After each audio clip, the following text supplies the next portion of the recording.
Good morning students. बेटा आज हम सर्कुलेटरी सिस्टम का थर्ड लेक्चर स्टार्ट कर रहे हैं। नेक्स्ट आता है हमारा WBC, श्वेत रुधिर कणिकाएं या श्वेत रुधिर कोशिकाएं। देखो बेटा, इनको क्या बोलते हैं? श्वेताणु भी बोलते हैं। क्या बोलते हैं बेटा? श्वेताणु। और इंग्लिश में क्या बोलते हैं? ल्यूकोसाइट। ल्यूकोसाइट्स क्या बोलते हैं? क्योंकि ये ल्यूकोमीस हो गया होता है व्हाइट श्वेत, और साइड्स में क्या होता है? कोशिका। तो श्वेत कलर की या सफेद रंग की कोशिकाएं, सफेद रंग की कोशिकाएं। ठीक है, देखो ये क्या होती है?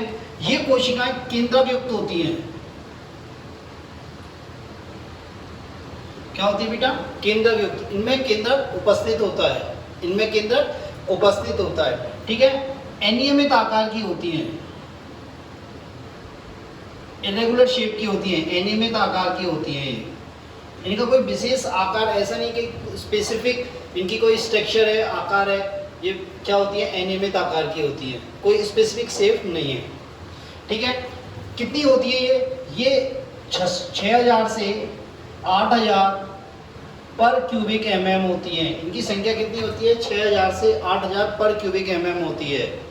ठीक है, यदि हम RBC और WBC का रेशो देखें तो कितना आता है? RBC 600 है तो 1 WBC होती है। ठीक है, मतलब RBC जब 600 होंगी तो WBC कितनी होगी? 1। तो इनका रेशो कितना होता है? 600 और 1 का। ठीक है, नेक्स्ट इनका निर्माण कहाँ होता है बेटा? देखो बेटा, निर्माण जो भी जितने भी रक्त कोशिका उनका निर्माण कहाँ होगा? अस्थि मज्जा में। कहाँ होगा बेटा? अस्थि मज्जा में। ठीक है, इनकी जीवन काल कितना होता है? जीवन काल 2 से 4 दिन, और या ये कह सकते हैं 4 दिन से 100 दिन तक, या उससे ज्यादा, 100 दिन या उससे भी ज्यादा। 4 दिन से लेके 100 दिन तक इसका जीवन काल होता है, या उससे भी ज्यादा होता है। ठीक है, श्वेत रुधिर कणिकाएं, व्हाइट ब्लड सेल्स, कार्पोसेल्स, श्वेताणु बोलते हैं, ल्यूकोसाइट, क्योंकि ये क्या होती है? श्वेत कलर की कोशिकाएं होती हैं। और कैसी होती है? केंद्रयुक्त होती हैं। कैसी होती है? केंद्रयुक्त होती हैं। अनियमित आकार होता है इनका। क्या होता है बेटा? अनियमित आकार होता है। इनकी कुल संख्या कितनी होती है वयस्क में? 6000 से लेके 8000 पर क्यूबिक mm। RBC और WBC का अनुपात कितना होता है? 600:1 होता है। क्या होता है बेटा? 600:1 होता है। और निर्माण कहाँ होता है इनका? अस्थि मज्जा में होता है। कहाँ होता है बेटा? अस्थि मज्जा में। जीवन काल कितना होता है? 4 से 100 दिन और उससे भी अधिक। 4 से 100 दिन और उससे भी अधिक होता है। ठीक है बेटा, नेक्स्ट इनका विशेष लक्षण होता है, इनमें अमीबीय गति पाई जाती है। क्या पाई जाती है बेटा? अमीबीय गति पाई जाती है। अमीबीय गति क्या होती है? उपस्थित होती है। अमीबीय गति करती है ये। क्या करती है बेटा? अमीबीय गति करती है। ये इनका क्या होता है? विशेष लक्षण होता है। क्या होता है? विशेष लक्षण। ठीक है, 3 टर्म आते हैं, 3 नए शब्द आते हैं, मैं उनको आपको बता रहा हूं, आप समझने की कोशिश करना। ठीक है,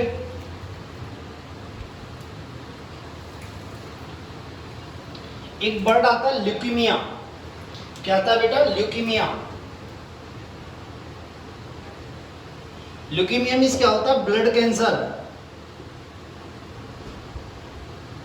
ल्यूकीमिया मींस क्या होता है? Blood cancer. जब WBC की संख्या बहुत अधिक हो जाए, 1 लाख से भी अधिक हो जाए, 1 लाख से अधिक हो जाए पर क्यूबिक mm, तो इस कंडीशन को क्या बोलते हैं? ल्यूकीमिया। क्या बोलते हैं बेटा? ल्यूकीमिया। ल्यूकीमिया में क्या होता है कि ये जो WBC होती हैं वो क्या करती है? अदर ब्लड सेल्स को, दूसरी ब्लड सेल्स को खत्म करने लगती हैं। दूसरी ब्लड सेल्स मतलब RBC को खत्म करने लगती हैं। RBC को क्या करती हैं? खत्म करने लगती हैं। ठीक है, तो ल्यूकीमिया मींस क्या हो गया? ब्लड कैंसर, जिसमें WBC की संख्या क्या होती है? 1 लाख से अधिक होती है पर क्यूबिक mm। और इस टाइम WBC क्या करती है? ब्लड सेल्स मतलब RBC को खत्म करने लग जाती हैं। क्या लग जाती हैं? RBC को खत्म या नष्ट करने लगती हैं। ठीक है। नेक्स्ट आता है ल्यूकोसाइटोसिस। क्या आता है बेटा? ल्यूकोसाइटोसिस। देखो ल्यूकोसाइटोसिस क्या होता है? जब WBC की संख्या बढ़ जाती है, जब WBC की संख्या बढ़ जाती है तो इसे क्या बोलते हैं? ल्यूकोसाइटोसिस। क्या बोलते हैं बेटा? ल्यूकोसाइटोसिस। और ल्यूकोसाइटोसिस कब होता है? WBC की संख्या कब होती है? जब इन्फेक्शन होता है हमारी बॉडी में। हमारी बॉडी में क्या होता है? संक्रमण होता है, जीवाणु या विषाणु का संक्रमण होता है।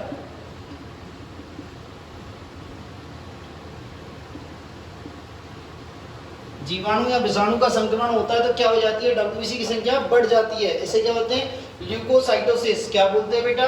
ल्यूकोसाइटोसिस। और नेक्स्ट आता है ल्यूकोसाइटोपेनिया।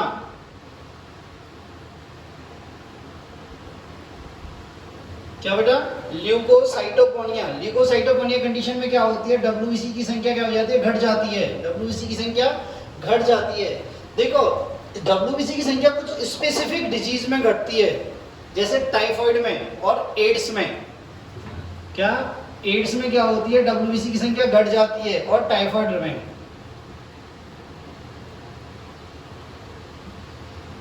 टाइफाइड फीवर आ गया या एड्स हो गया तो क्या WBC की संख्या घट जाएगी। उसे क्या होते हैं? ल्यूकोसाइटोपेनिया। क्या बोलते हैं?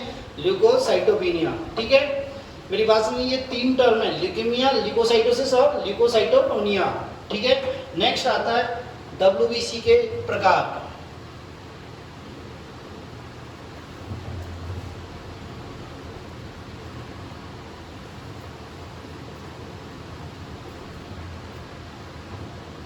देखो बेटा WBC दो प्रकार की होती हैं।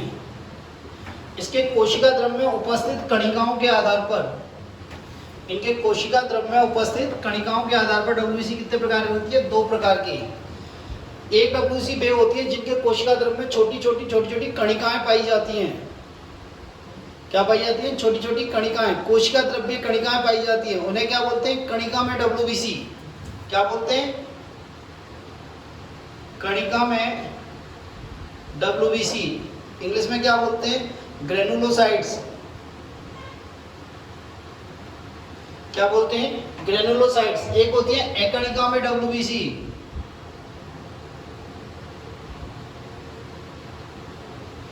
एकणिका में WBC क्या होती है? इनके कोशिका द्रव्य में कोई भी कणिकाएं नहीं होती, कोशिका द्रव्य बिल्कुल स्वच्छ होता है। क्या होता है? कोशिका द्रव्य बिल्कुल स्वच्छ होता है। इन्हें क्या बोलते हैं? एग्रेनुलोसाइट्स।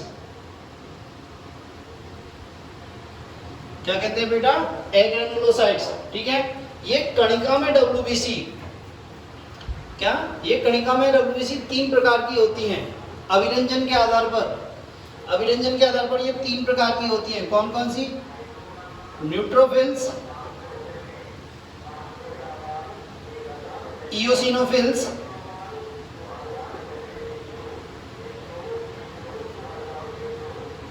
इनको एसिडोफिल्स भी बोलते हैं, इओसिनोफिल को।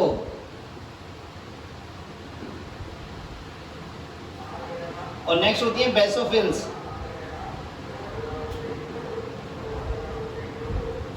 क्या होती है? बेसोफिल्स। देखो बेटा न्यूट्रोफिल्स, इओसिनोफिल्स या बेसोफिल्स, इनका ऐसा नाम क्यों दिया? क्यों? क्योंकि इसमें जो कणिकाएं होती हैं, इनकी कोशिका द्रव्य में जो कणिकाएं होती हैं, बेसोफिल में किस स्ट्रेन होती है? वो किससे अभिरंजित होती है? बेसिक डाई से, क्षारीय अभिरंजकों के द्वारा अभिरंजित होती है। एसिडोफिल्स की जो कणिकाएं होती है वो किसके द्वारा अभिरंजित होती हैं? एसिडिक डाई से। किससे? अम्लीय अभिरंजकों द्वारा अभिरंजित होती है। और न्यूट्रोफिल्स होती है, इसमें जो साइटोप्लाज्मिक या कोशिका द्रव्य कणिकाएं होती है वो किससे अभिरंजित होती है? एसिडिक डाई से भी हो सकती है और बेसिक डाई से भी हो सकती है, न्यूट्रल डाई से भी हो सकती है। बात समझ में आई? इसलिए इनका नाम ऐसा दिया, न्यूट्रोफिल, एसिडोफिल एंड बेसोफिल्स। ठीक है बेटा। ये एकणिका में WBC होती हैं जिनके कोशिका द्रव्य में कोई भी कणिका नहीं पाई जाती, बिल्कुल स्वच्छ कोशिका द्रव्य पाया जाता है। ये दो प्रकार की होती हैं। एक होती है मोनोसाइट। क्या होती है बेटा? मोनोसाइट। और एक होती है लिम्फोसाइट। इन्हें लसीकाणु भी बोलते हैं बेटा। क्या बोलते हैं? लसीकाणु। ठीक है, देखो कंपेयर तौर पे मैं आपको बता देता हूँ कि इनकी कितनी कितनी क्वांटिटी होती है। देखो ये होती है 60 से 65% टोटल WBC की। ये कितनी होती है 2%। ठीक है, ये कितनी होती है 0.5%। ठीक है, ये कितनी होती है मोनोसाइड 6 to 8%। ठीक है बेटा, और ये लसीकाणु ये कितने होते हैं 20 to 25% होते हैं। कितने होते हैं बेटा 20 to 25%। बात समझ में आई। WBC को कोशिका द्रव्य में उपस्थित कणिकाओं के आधार पर, कोशिका द्रव्य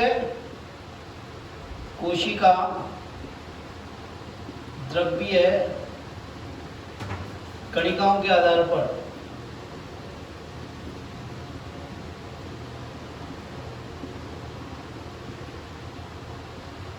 ठीक है, दो प्रकार की होती हैं द्रव्य।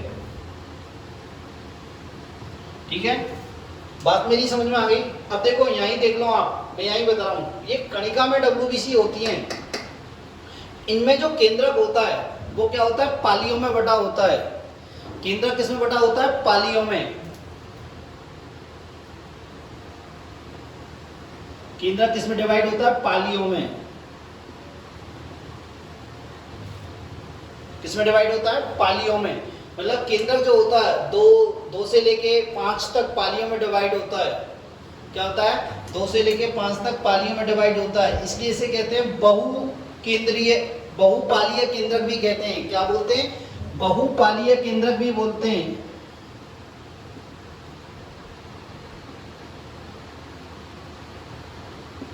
क्या बोलते हैं बहुपालीय केंद्रक भी बोलते हैं। इंग्लिश में बोलते हैं पॉलीमॉर्फोन्यूक्लियर।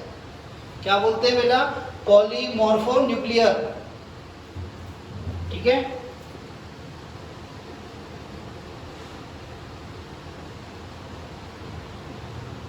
पॉलीमॉर्फोन्यूक्लियर WBC भी कहते हैं, क्योंकि इनका केंद्र क्या होता है पालियों में डिवाइड होता है। जनरली पाली कितनी होती है 2 से 5 पाली होती हैं।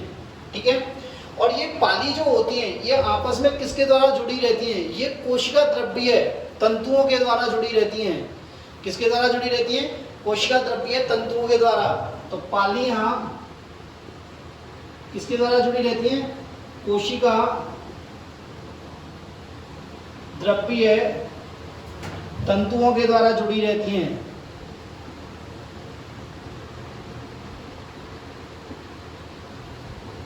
कोशिका द्रव्य तंतुओं के द्वारा जुड़ी रहती हैं। ठीक है बेटा, इनका केंद्रक जो होता है वो पालियों में डिवाइड नहीं होता। इनका केंद्रक क्या होता है पालियों में डिवाइड नहीं होता। तो केंद्रक पालियों में विभाजित नहीं होता।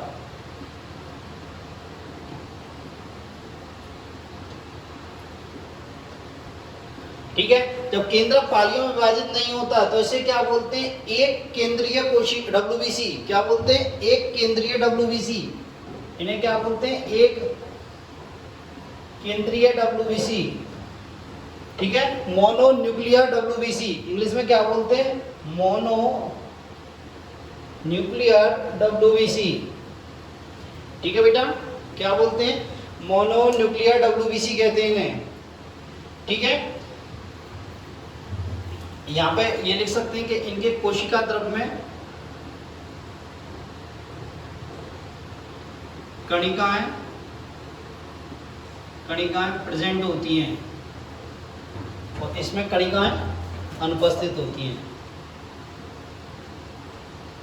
कणिकाएं एब्सेंट होती हैं।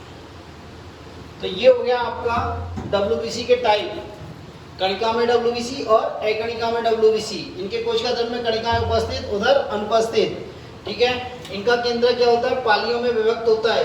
क्या होता है पालियों में विभक्त होता है, इसलिए कैसे क्या होते हैं बहुपालीय केंद्र कहते हैं, पॉलीमॉर्फोन्यूक्लियर WBC कहते हैं। ठीक है, और ये जो पालियां होती हैं आपस में किससे जुड़ी रहती हैं बेटा कोशिका द्रव्य तंतुओं के द्वारा। किसके द्वारा कोशिका द्रव्य तंतुओं के द्वारा। जबकि ये अकणिका में WBC है, इनका केंद्र क्या होता है एक ही पाली में विभाजित होता है। एक ही पाली मतलब एक ही पाली में होती है, विभाजित नहीं होता। कहने का मतलब ये एक केंद्रीय WBC कहते हैं, इसलिए इन्हें क्या बोलते हैं एक केंद्रीय WBC। और ये किसको इंग्लिश में क्या बोलते हैं मोनोन्यूक्लियर WBC। क्या बोलते हैं मोनोन्यूक्लियर WBC। ठीक है, तो हम एक एक करके पढ़ेंगे। पहले पढ़ेंगे न्यूट्रोफिल्स, फिर एसिडोफिल, फिर बेसोफिल्स।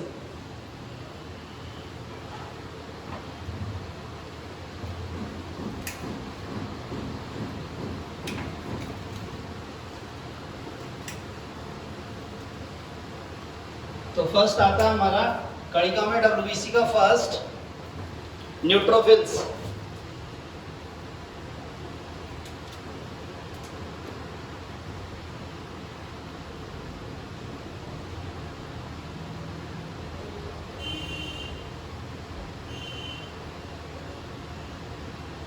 देखो बेटा, न्यूट्रोफिल्स मैंने बताया था कितनी होती हैं, 60 से 65% होती हैं टोटल डब्ल्यूबीसी का।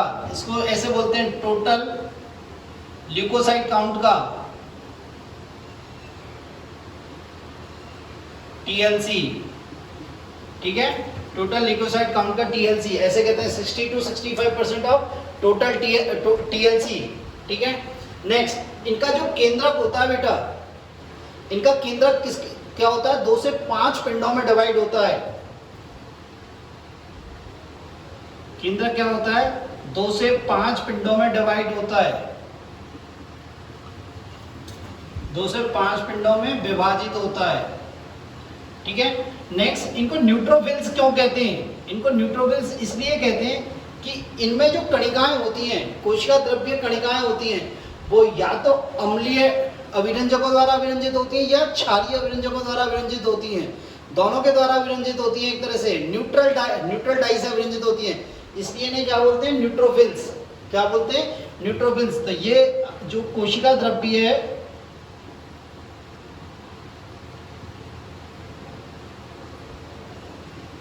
कणिकाएं, वो किसके द्वारा अभिरंजित होती हैं? कणिकाएं या तो अम्लीय डाई के द्वारा या क्षारीय डाई के द्वारा अभिरंजित होती हैं।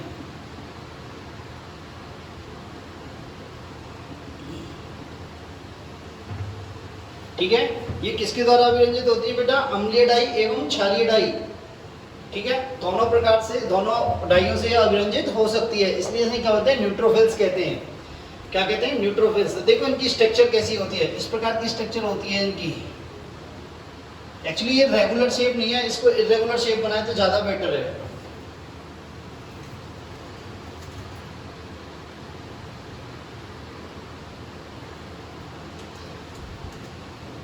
एक पिंड, 2 पिंड, 3 पिंड, 4 पिंड, 5 पिंड, ये कोशिका द्रव्य प्रवर्ध है या क्या है, तंतु हैं। ठीक है, और ये क्या हो गए, इसमें कोशिका द्रव्य कणिकाएं। क्या हो गई बेटा? कोशिका द्रव्य कणिकाएं। तो ये तो क्या हो गई, कणिकाएं, कोशिका द्रव्य कणिकाएं। ये क्या हो गया, केंद्रक पालियां। कितनी है बेटा? 2 से 5 हो सकती हैं। और ये क्या हो गया, कोशिका द्रव्य प्रवर्ध।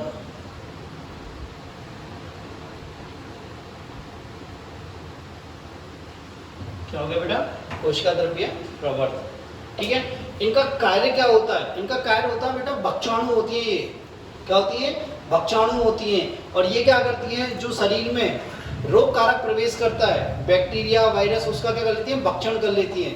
क्या कर लेती हैं? भक्षण कर लेती हैं। तो कार्य क्या होता है इनका? भक्षण करना। भक्षण करना किसका? रोग कारक का। इसलिए इन्हें क्या बोलते हैं? भक्षाणु, फैगोसाइट। क्या बोलते हैं बेटा? फैगोसाइट्स। किसका भक्षण करती है? रोग कारक। रोग कारक को इंग्लिश में बोलते हैं पैथोजेंस। क्या बोलते हैं बेटा? पैथोजेंस। ठीक है, तो देख लें न्यूट्रोफिल्स कितनी होती है, 60 to 65% होती है टोटल डब्ल्यूबीसी का। इनका केंद्र कितने पिंडों का बना होता है? 2 से 5 पिंडों का बना होता है। ठीक है, ये पिंड है रेड कलर के जो मैंने आपको दिखाए। ठीक है, और ये पिंड आपस में किसके द्वारा जुड़े रहते हैं? कोशिका द्रव्य प्रवर्धकों के द्वारा। ठीक है, इसमें जो कोशिका द्रव्य कणिकाएं होती हैं, वो एसिडिक डाई या बेसिक डाई या दोनों डाइयों से अभिरंजित होती हैं। या तो अम्लीय डाई से अभिरंजित होगी या क्षारीय डाई से, या दोनों डाई से अभिरंजित होगी। इसलिए इन्हें क्या बोलते हैं? न्यूट्रोफिल्स। ठीक है, इनका मुख्य कार्य क्या होता है? भक्षण करना। क्या बेटा, भक्षण करना, मतलब भक्षाणु है। भक्षाणु के इंग्लिश में क्या बोलते हैं, फेगोसाइट्स। क्या बोलते हैं बेटा, फेगोसाइट्स। ठीक है, मैं आपको एक इंपॉर्टेंट लाइन बताता हूँ, एक्स्ट्रा पॉइंट है, आपके कोर्स में नहीं है पर मैं आपको बताता हूँ। जो फीमेल होती है मादा, फीमेल की 3% डब्ल्यूबीसी में, मतलब न्यूट्रोफिल्स में, डब्ल्यूबीसी का मतलब क्या है, न्यूट्रोफिल्स में क्या होती है, एक ढोल पीटने वाली जो डंडा होता है ना, ढोल पीटने वाला, अपन ढोल पीटते हैं, वो जो डंडा होता है ड्रम स्टिक, उसको बोलते हैं ड्रम स्टिक। तो न्यूट्रोफिल के केंद्रक से क्या निकलता है, ड्रम स्टिक लाइक स्ट्रक्चर निकलती है, ड्रम स्टिक लाइक स्ट्रक्चर, मतलब ढोल पीटने वाली डंडी के समान, ढोल पीटने वाली डंडी के समान क्या होती है, ड्रम स्टिक लाइक स्ट्रक्चर निकलती है। और ये सिर्फ किसमें ही पाई जाती है, फीमेल में पाई जाती है। किसमें पाई जाती है, फीमेल में। बहुत वर्षों से पहले जब सोनोग्राफी वगैरह, अल्ट्रासाउंड वगैरह की खोज नहीं हुई थी, उससे पहले इसकी सहायता से सेक्स डिटरमिन, मतलब सेक्स का पता लगाया जाता था। जो बच्चा गर्भ में, उसके लिंग का पता इन्हीं से लगाया जाता है, ड्रम स्टिक वाली डब्ल्यूबीसी से, इन ड्रम स्टिक वाली न्यूट्रोफिल से। ठीक है, नेक्स्ट आता है हमारा एसिडोफिल्स।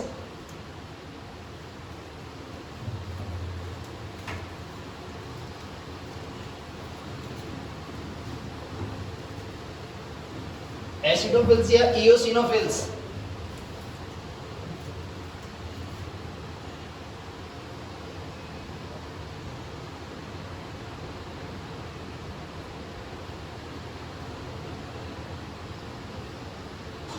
इओसिनोफिल्स या एसिडोफिल्स।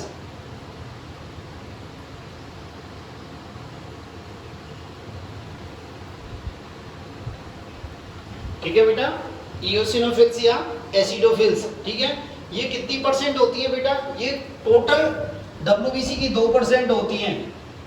क्या होती है, टोटल डब्ल्यूबीसी की कितनी होती है, 2%।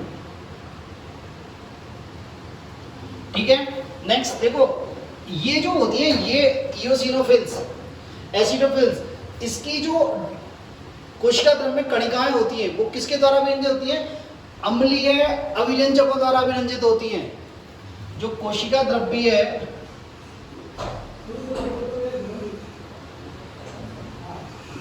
कणिकाएं होती हैं, ठीक है, वो किसके द्वारा अभिरंजित होती हैं, अम्लीय अभिरंजकों द्वारा। अभिरंजक नहीं, डाई, अम्लीय अभिरंजकों द्वारा अभिरंजित होती है। जैसे अम्लीय अभिरंजक का नाम बताऊं, इओसिन। क्या बेटा, इओसिन, उसके द्वारा अभिरंजित होती हैं। और कैसा कलर आता है इनका, रेड या पिंक कलर की हो जाती हैं। फिर ये रेड या पिंक कलर की हो जाती हैं। ठीक है, देखो मैं आपको एक चीज बताता हूं, एक्चुअली इनको अभिरंजित करने की आवश्यकता क्यों पड़ गई, न्यूट्रोफिल, एसिडोफिल, मेसोफिल, इनको अभिरंजित करने की आवश्यकता क्या पड़ गई। एक्चुअली होता क्या है, डब्ल्यूबीसी माइक्रोस्कोप में दिखती नहीं है। यदि हम अंडर द माइक्रोस्कोप देखें, से सूक्ष्मदर्शी से देखें तो दिखती नहीं है, क्योंकि ये क्या है, व्हाइट कलर की, क्या ये व्हाइट कलर की, तो इनका बैकग्राउंड ऐसा व्हाइट कलर का होता है, इसके व्हाइट कलर के बैकग्राउंड पे दिखती नहीं है। ठीक है, तो इसलिए इन्हें आइडेंटिफाई करने के लिए, इन्हें पहचानने के लिए क्या करनी पड़ती है, अभिरंजित करनी पड़ती है। क्या करनी पड़ती है, अभिरंजित करनी पड़ती हैं। तो जो इओसिनोफिल है, ये क्या होता है, इसके कोशिका द्रव्य में जो कणिका है, वो किसके द्वारा अभिरंजित होती है, अम्लीय अभिरंजकों, अभिरंजकों मतलब कलर, अम्लीय अभिरंजकों के द्वारा अभिरंजित होती हैं। तो कौन सा अम्लीय अभिरंजक होता है, इओसिन। और इओसिन ऐसा होता है जैसे रेड कलर की इंक आती है ना हमारी, इस प्रकार का होता है, और रेड और पिंक कलर की हो जाती है। फिर ये कोशिका कैसी हो जाती है, रेड और पिंक कलर की। ठीक है, इसका केंद्रक जो होता है वो 2 पिंडों का बना होता है बेटा। कितना पिंडों का बना होता है, 2 पिंडों का। ठीक है, देखो इस प्रकार,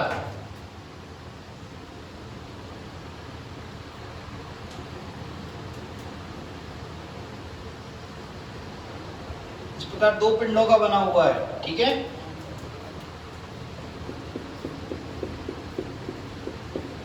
ठीक है, इसका कार्य क्या होता है, देखो बेटा, इसका कार्य क्या होता है कि जब भी कोई परजीवी का संक्रमण होता है, पैरासाइट का संक्रमण होता है, कोई परजीवी का संक्रमण होता है।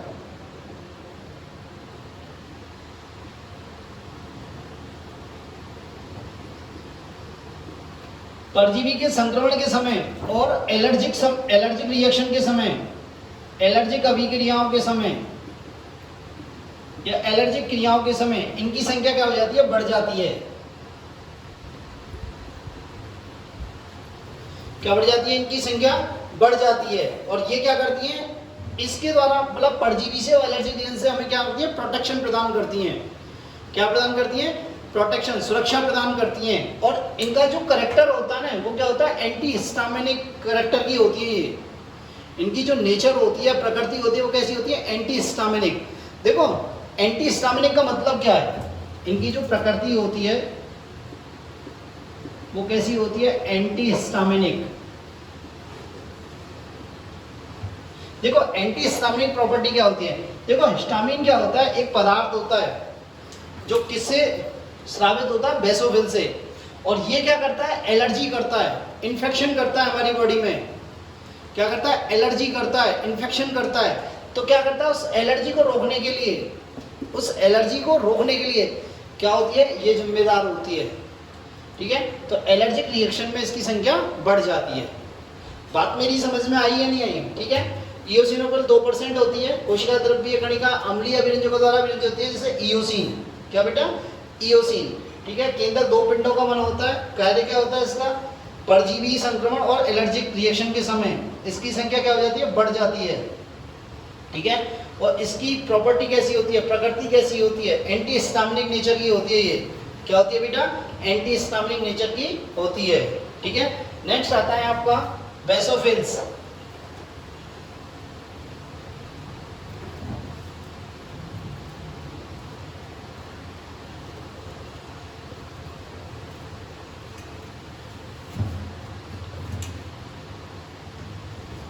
नेक्स्ट आती है बेसोफिल्स।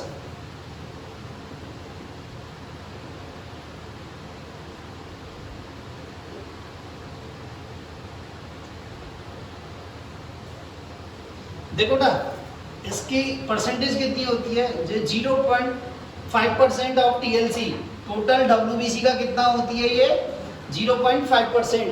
कितना होती है? 0.5%। ठीक है, इसका नाम बेसोफिल्स क्यों है? क्योंकि इसकी जो कोशिका द्रव्य कणिकाएं होती हैं वो क्या होती हैं? क्षारीय विरंजकों द्वारा विरंजित होती हैं। किसके द्वारा? क्षारीय विरंजकों द्वारा विरंजित होती हैं। जैसे क्षारीय विरंजक का नाम बताऊं तो मिथाइलिन ब्लू। क्या बेटा? Methylene blue. तो इनका कोशिका द्रव्य कणिकाएं किसके द्वारा विरंजित होती है? ये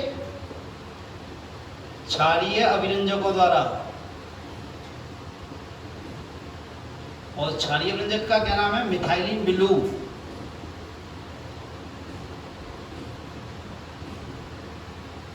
क्या बेटा? मिथाइलिन ब्लू के द्वारा विरंजित होती हैं। और कैसा कलर लेती हैं? वायलेट या ब्लू कलर, ब्लू या वायलेट कलर की दिखाई देती हैं। ब्लू या वायलेट कलर की दिखाई देती है। नेक्स्ट, इनका जो केंद्रक होता है वो 3 पालियों का बना होता है। केंद्रक जो होता है वो कहता है 3 पालियों का बना होता है और एस आकृति का होता है। कैसा होता है बेटा? एस आकृति में होती है ये। कैसी होती है? एस आकृति में। देखो कैसे होता है।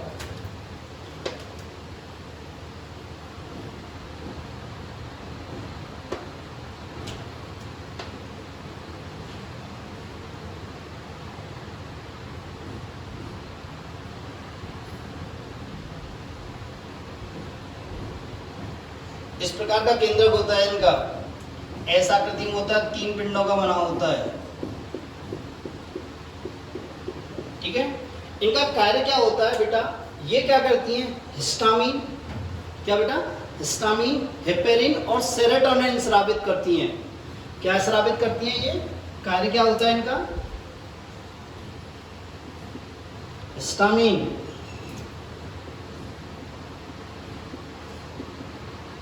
हेपेरिन एंड सेरोटोनिन सेरोटोनिन का स्राव करती है ये। ठीक है, आपने ये पढ़ी होंगी ये कोशिकाएं, जब आपने एनिमल टिश्यू पढ़ा होगा, ठीक है, तब ये कोशिका आपको बताई होंगी। ठीक है, कनेक्टिव टिश्यू की कोशिकाओं में ये आपको बताई होंगी। ठीक है, तो ये क्या स्रावित करती है? हिस्टामिन, हेपेरिन और सेरोटोनिन। हिस्टामिन क्या होता है बेटा? ये एलर्जिक कंपाउंड होता है। क्या होता है? ये एलर्जिक कंपाउंड होता है। ये क्या करता है? एलर्जी करता है। क्या करता है? ये एलर्जी करता है। हेपेरिन क्या होता है? एंटीकोएगुलेंट होता है बेटा। क्या होता है बेटा? एंटीकोएगुलेंट होता है। हेपेरिन क्या होता है बेटा? एंटीकोएगुलेंट होता है। और सेरोटोनिन क्या होता है? वैसोकंस्ट्रिक्टर, मतलब ब्लड वेसल को संकुचित करता है। क्या करता है? ये ब्लड वेसल को संकुचित करता है। ठीक है, ब्लड वेसल्स को संकुचित करता है। तो हिस्टामिन, हेपेरिन और सेरोटोनिन। ठीक है, मेरी बात समझ में आई? तो ये हो गई बेसोफिल्स। तो बेसोफिल्स कितनी होती हैं? 0.5% ऑफ टीएलसी होती हैं। कोशिका द्रव्य कणिकाएं किसके द्वारा विरंजित होती हैं? क्षारीय विरंजकों द्वारा विरंजित होती हैं। क्षारीय विरंजक कौन सा है? Methylene blue. और कौन से कलर की हो जाती है? वायलेट कलर की हो जाती है। ठीक है बेटा, इनका जो न्यूक्लियस होता है वो कितना बना होता है? 3 पालियों का बना होता है और एस आकृति में होता है। ठीक है, और ये क्या क्या स्रावित करती हैं? हिस्टामिन। क्या बेटा? हिस्टामिन, हेपेरिन और सेरोटोनिन। ठीक है, तो मैं आपको और बताता हूँ हिस्टामिन क्या होता है। ये इन्फ्लामेशन करता है। इन्फ्लामेशन या एलर्जी के लिए रिस्पॉन्सिबल होता है। देखो इन्फ्लामेशन क्या होता है, कभी कभी इसको बोलते हैं प्रतिदाह। कभी कभी हमारे लग जाती है तो वो जगह क्या हो जाती है? वहाँ रेड हो जाता है, वो गर्म हो जाती है, वो लाल हो जाती है, वहाँ सूजन आ जाती है और क्या हो जाता है? दर्द होता है। तो उसे बोलते हैं इन्फ्लामेशन। हेपेरिन क्या होता है? एंटीकोएगुलेंट होता है। क्या होता है? एंटीकोएगुलेंट। ठीक है, और सेरोटोनिन क्या होता है? ये वैसोकंस्ट्रिक्टर होता है, रक्त वाहिनियों को क्या कर देता है? संकुचित कर देता है। ठीक है, तो ये हो गई आपकी कणिका में WBC। क्या हो गया बेटा? कणिका में WBC। नेक्स्ट आती है एकणिका में WBC। क्या आती है बेटा? एकणिका में WBC।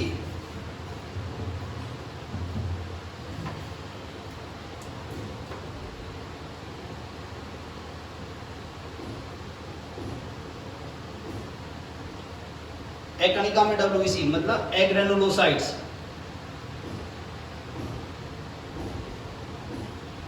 ठीक है बेटा, एग्रेनुलोसाइट्स में मैंने बताया था इनका कोशिका द्रव्य बिल्कुल क्या होता है? स्वच्छ होता है। इसमें कणिकाएं नहीं पाई जाती, इसमें कणिकाएं नहीं पाई जाती। केंद्रक क्या होता है? सिर्फ एक होता है। केंद्रक क्या होता है? सिर्फ एक होता है। ये 2 प्रकार की होती है बेटा, मोनोसाइट और लिम्फोसाइट। तो पहला पढ़ते हैं अपन मोनोसाइट।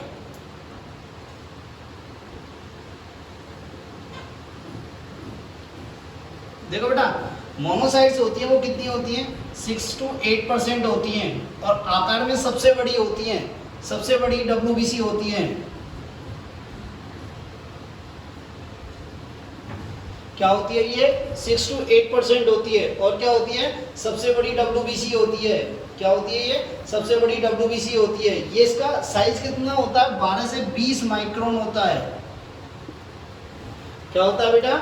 12 से 20 माइक्रोन इसका साइज होता है। ठीक है, नेक्स्ट देखते हैं इसका केंद्रक जो होता है, केंद्रक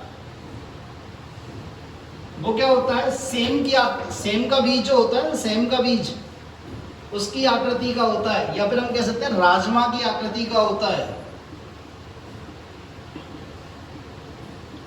राजमा की आकृति का होता है और बड़ा होता है। क्या होता है बेटा? बड़ा। राजमा तो आपने सबने खाया होगा, बड़े आकार का होता है। ठीक है, देखो इस प्रकार का होता है।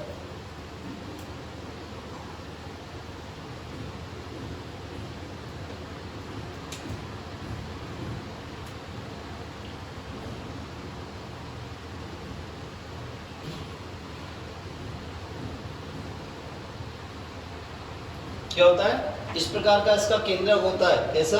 राजमा के आकार का इसका केंद्रक होता है। ठीक है, देखो ये कोशिकाएं क्या होती हैं? मेनली क्या होती है? ब्लड में पाई जाती हैं। किस में पाई जाती है? ब्लड में। ठीक है, पर ये क्या होती है? ब्लड से कहाँ जाती हैं? कोशिकाओं या ऊतकों में आ जाती हैं। कहाँ जाती हैं? ऊतकों में आ जाती हैं। ब्लड से कहाँ जाती है? ऊतकों में आ जाती है। ऊतकों में आकर क्या हो जाती है? आकार में बड़ी हो जाती हैं। आकार में बड़ी हो जाती हैं। इनकी साइज 18 मीटर तक हो जाती है। आकार में ब्लड में होती है जनरली, पर ब्लड से निकल के कहाँ जाती है, ऊतकों में आ जाती है। कहाँ जाती है, ऊतकों में। और ऊतकों में आकर क्या होती है, बड़ी हो जाती है। और अब इन्हें क्या बोलते हैं, मैक्रोफेजेस। क्या बोलते हैं, मैक्रोफेजेस, बृहद भक्षाणु। बृहद,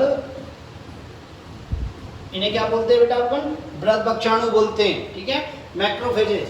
होता है क्या है, ये मैक्रोफेजेस मतलब बृहद भक्षाणु, क्या, मोनोसाइट्स। ये मोनोसाइट्स न्यूट्रोफिल्स के साथ मिलकर, ये मोनोसाइट्स न्यूट्रोफिल्स के साथ मिलकर क्या बनाती हैं, भक्षाणु तंत्र बनाती हैं।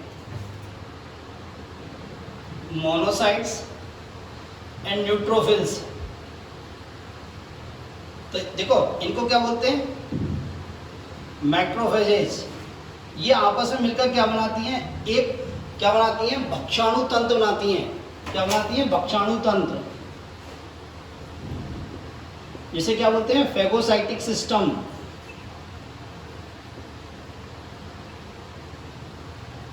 और ये फेगोसाइटिक सिस्टम क्या करता है, हमारे शरीर की रोग कारकों से सुरक्षा करता है। कैसे, क्या करके, भक्षण करके। तो ये क्या करता है, रोग कारकों का भक्षण कर लेता है। क्या कर लेता है बेटा, रोग कारकों का भक्षण कर लेता है। ठीक है, तो इस प्रकार क्या करता है, ये हमारी शरीर को सुरक्षा प्रदान करता है। क्या करता है बेटा, ये शरीर को सुरक्षा प्रदान करता है। ठीक है, मेरी बात समझ में आई। नेक्स्ट देखें, इनका काम आपको पता समझ में आ गया कि ये भक्षाणु होते हैं, बृहद भक्षाणु होते हैं। तो इनका हमें पता, भक्षण करना, बड़े अणुओं का भक्षण कर जाती है, बैक्टीरिया, वायरस, इन सब का भक्षण करती है। नेक्स्ट आती है लिम्फोसाइट्स, लसिकाणु।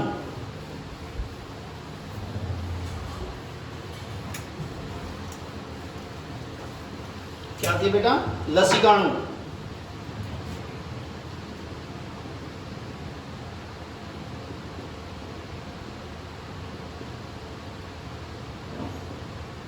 देखो ना, ये लसिकाणु जो होते हैं, ये कितने होते हैं, 25 से या 20 से 25%।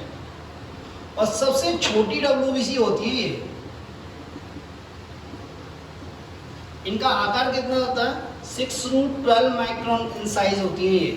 सबसे छोटी WBC होती है। और कितनी परसेंट होती है, 20 से 25% होती है बेटा। क्या होती है, 20 से 25%। कहीं कहीं क्या हो, इसमें 25 से 30% भी है। कहीं कहीं इसे 25 से 30% भी दे रखा है।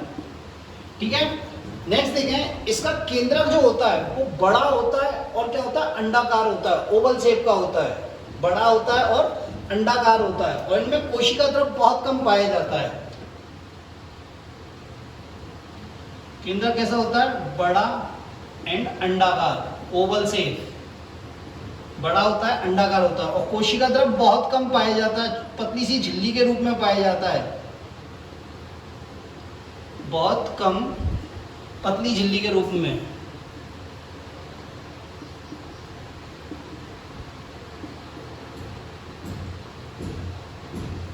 ठीक है, देखो इस प्रकार का होता है।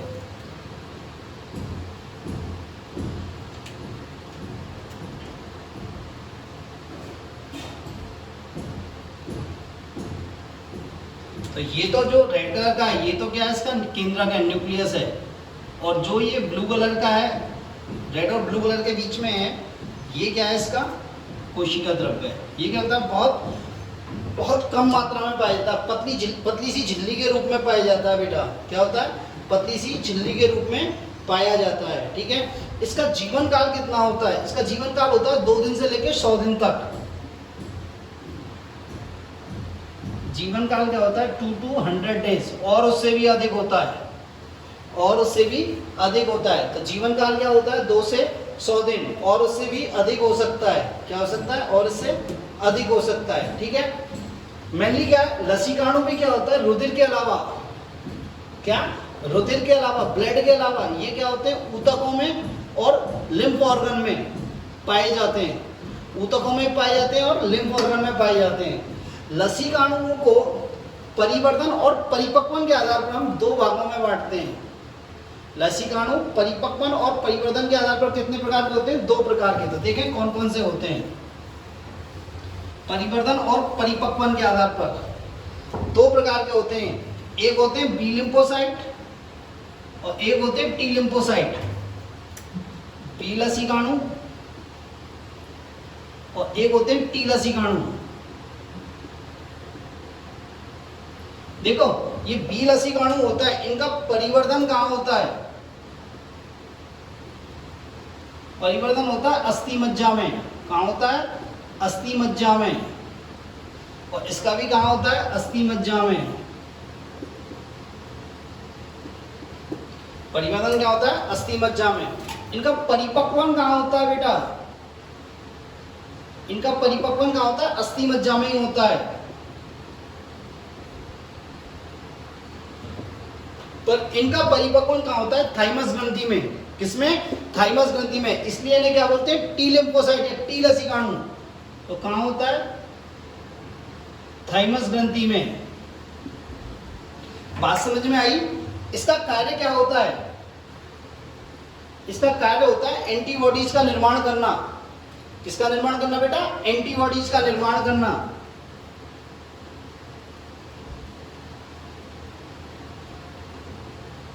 एंटीबॉडीज का निर्माण करना। ठीक है, ठीक है। और ये हमारे शरीर को क्या प्रदान करती है? तरल प्रतिरक्षा प्रदान करती हैं। हुमोरल इम्यूनिटी। हुमोरल इम्यूनिटी तरल प्रतिरक्षा प्रदान करती हैं। क्या प्रदान करती हैं? तरल प्रतिरक्षा। ठीक है। इनका कार्य क्या होता है? इनका कार्य होता है भक्षण करना। क्या बेटा? भक्षण करना। और ये हमें क्या प्रदान करती है? कोशिका प्रतिरक्षा। क्या? कोशिका प्रतिरक्षा, सेल मीडिएटेड इम्यूनिटी। कोशिका प्रतिरक्षा, cell mediated immunity.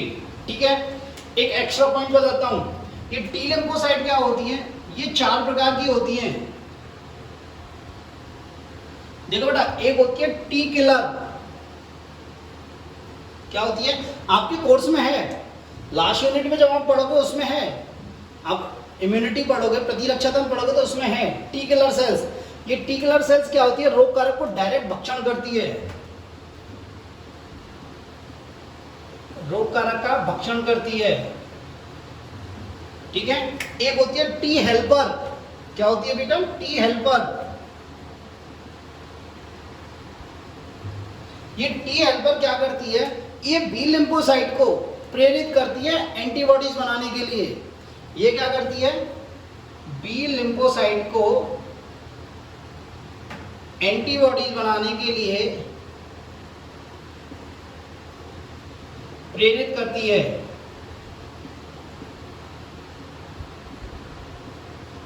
B lymphocyte को एंटीबॉडीज बनाने के लिए क्या करती है बेटा? ये प्रेरित करती है। कौन? T helper. ठीक है। और नेक्स्ट आती है आपकी टी सप्रेसिव। क्या आती है बेटा? T suppressive.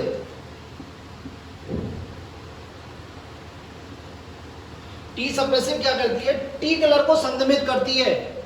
क्या करती है? टी किलर की क्रिया को संदमित करती है। तो टी किलर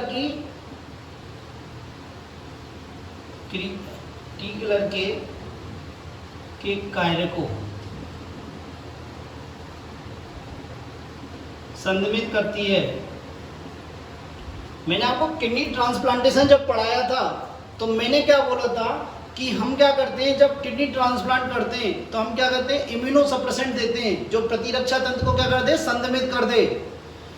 प्रतिरक्षा को संदमित कर दे। तो हम वहां से तो क्या करते हैं? बाहर से दवाइयां देते हैं। ठीक है। पर हमारी बॉडी में भी क्या होता है? कई बार क्या होता है? बहुत सारी रिएक्शन ऐसी होती है जो कि हाइपर सेंसिटिविटी के कारण होती हैं। तो उस कंडीशन में टी सप्रेसिव क्या करती है? इस टी किलर सेल को सप्रेस कर देती है, जिससे कि टी किलर सेल्स हर किसी चीज का भक्षण न कर सके। ठीक है। और एक होती है टी मेमोरी सेल।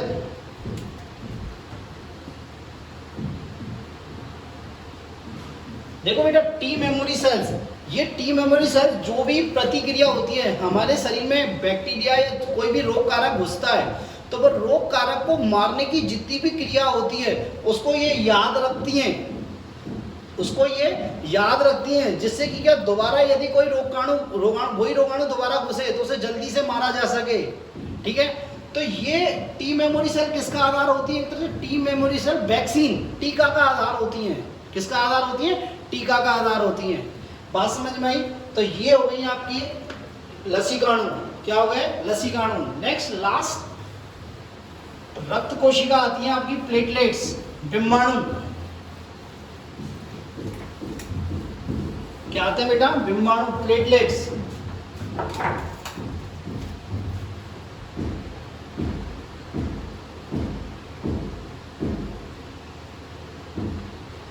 देखो बेटा, प्लेटलेट्स क्या होती है? सबसे छोटी रक्त कोशिकाएं होती हैं। क्या होती है बेटा? ये सबसे छोटी रक्त कोशिकाएं होती हैं। सबसे छोटी रक्त कोशिकाएं ये 2 से 4 माइक्रोमीटर की होती हैं। सबसे छोटी रक्त कोशिकाएं। ठीक है, ये क्या होती है? अनियमित आकार की होती हैं। अनियमित आकार की होती हैं। ये क्या हो सकती हैं? देखो, डिस्क नुमा हो सकती हैं, डिस्क भी चपटी हो सकती हैं। ठीक है, ओवल शेप हो सकती हैं, अंडाकार हो सकती हैं, स्पेर सर्कुलर हो सकती हैं, गोल हो सकती हैं, और बाइकॉन्वेक्स हो सकती हैं। ठीक है, डिस्क मींस प्लेटनुमा, प्लेटनुमा या चपटी। ठीक है, ओवल मींस अंडाकार। ठीक है, सर्कुलर मींस गोल। ठीक है, और बाइकॉन्वेक्स मींस उभयोत्तल। ठीक है, इरेगुलर शेप की होती है, कोई फिक्स शेप नहीं होती इनकी। और दूसरी बात ये केंद्रक विहीन होती है बेटा। ये भी क्या होती है? ये भी कोशिकाएं कैसी होती हैं? केंद्रक विहीन कोशिकाएं होती हैं। क्या होती है बेटा? ये केंद्रक विहीन कोशिकाएं होती हैं। ठीक है, कहां से उत्पन्न होती हैं? इनकी उत्पत्ति कहां से होती है? इनकी उत्पत्ति भी कहां होती है? बोन मैरो से। किससे होती है? बोन मैरो से, अस्थि मज्जा से। देखो बेटा, अस्थि मज्जा में विशेष प्रकार की कोशिकाएं पाई जाती हैं जिन्हें बोलते हैं मेगा कैरियोसाइट्स।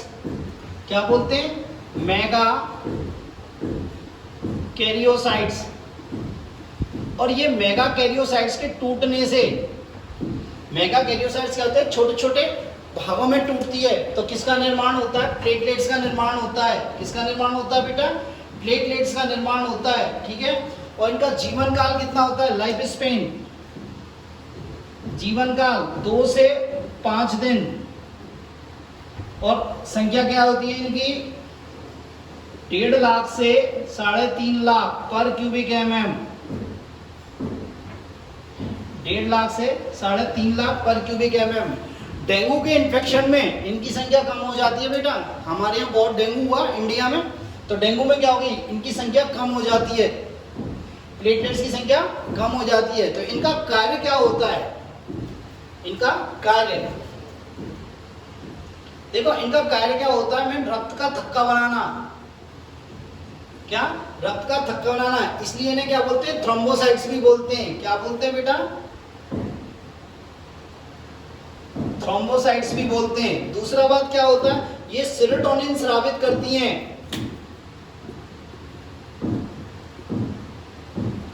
क्या करती हैं बेटा? सेरोटोनिन स्रावित करती हैं।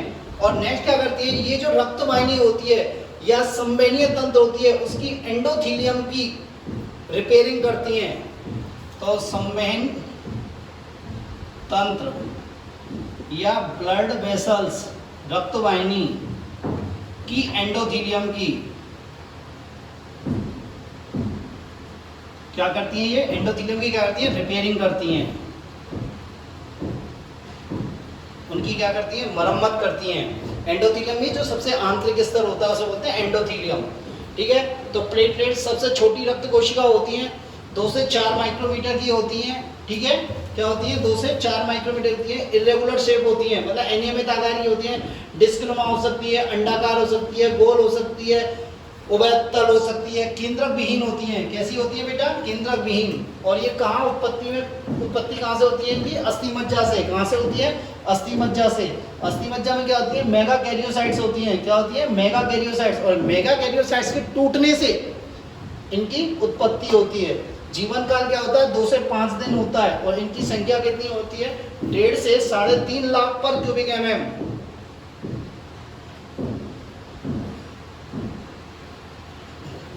1.5 से 3.5 लाख पर क्यूबिक mm होती है। ठीक है, इनकी संख्या किस में घट जाती है, इनकी संख्या घट जाती है किसमें, किसमें बताया मैंने, जो इन्फेक्शन होता है किसका, डेंगू का, उसमें इनकी संख्या घट जाती है। इनका कार्य क्या होता है, रक्त का थक्का बनाना, इसलिए इन्हें क्या बोलते हैं, थ्रोम्बोसाइट्स। और क्या करती है, सेरोटोनिन का स्राव करती है। क्या करती है, सेरोटोनिन का स्राव करती है। और क्या करती है, संवहन तंत्र या ब्लड वेसल्स की एंडोथेलियम जो होती है, आंतरिक जो स्तर होता है, उसकी क्या करती है, रिपेयरिंग करती है। क्या करती है, रिपेयरिंग करती है। तो ये हो गई आपकी WBC या आपकी टोटल रक्त कोशिकाएं फिनिश होती हैं। नेक्स्ट टॉपिक हम नेक्स्ट क्लास में डिस्कस करेंगे। थैंक यू बेटा।